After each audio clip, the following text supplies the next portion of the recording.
al'umma ku danna subscribe sannan ku danna alamar kararrawa mun gode. Assalamu alaikum, barkanku da garzayewa wannan channel mai albarka.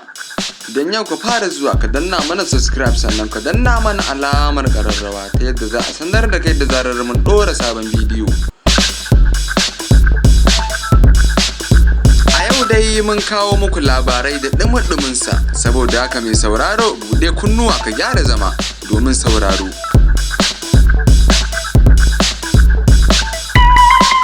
Wayewar safiyar garin yau ne aka samu wasu tantiran 'yan ta'adda wanda suka shahara sosai da sosai, wanda suka bugi kirji suka tashi tsaye domin ganin sun kawo ta'annati a ƙasa, wanda hakan ya sa suka bazama cikin garin Oyo, suka kai hari gidan yari wanda yake Obolongo a jihar Oyo.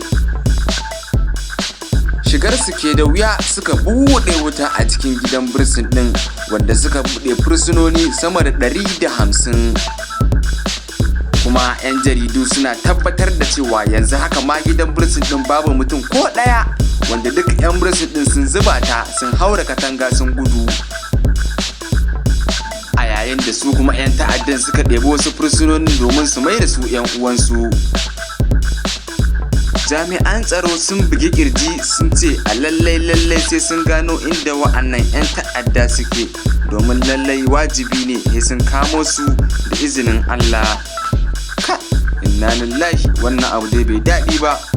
Wannan ƙasa tamu tana cikin matsala. Allah Ubangiji ya magance mana matsaltsalinmu.